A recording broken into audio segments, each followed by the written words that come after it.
There'd been an incident and we had a phone call from the police to go over to the house. We took the grandson back with us, unaware at that time that he was our grandson. Shirley became her grandson's legal guardian when he was just 5 years old. His father had died. His mother was drug and alcohol dependent. It came as a big shock, not to just us, but to the whole of our family. Early on, what was your experience like of social workers here in Sandwell? The communication from one social worker to the next one was really bad, and I mean really bad. They'd come in and they wouldn't know nothing about the case, which then you have to start from scratch. The care of vulnerable children in Sandwell transferred from the council to a standalone children's trust in April because it was failing year after year. Well, these are social worker teams, we've got our care management teams based over here. That's a big team. The former Home Secretary Jackie Smith's task is to guide a turnaround. Safeguarding has been rated inadequate for almost a decade. And just in the last year, the number of looked after children has reached more than 830. It's gone up by a third. I think there's a greater need.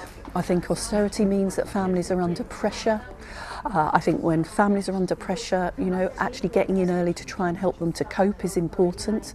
This trust is now using fewer agency staff, and it's hired 60 more permanent social workers, promising them team working, career development, even retention payments of up to £3,000.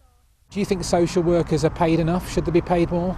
I think that's any social worker you ask, that's a tricky question. I don't think we come to work for money. We come to work because we're passionate about making changes for children and families. I don't think there's ever been money that can sort of equate to the sort of things that staff have to go out there and do. Ofsted's latest monitoring report has hit the doorstep here in Sandwell, and it's a mixed bag.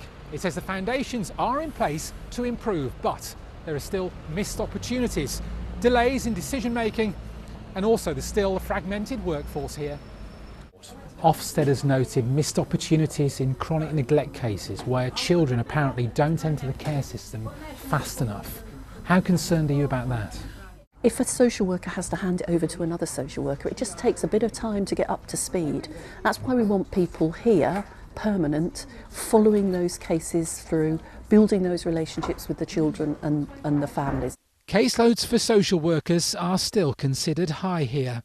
How has your experience of social workers changed, particularly in the last 6 months, and how has it affected your grandson?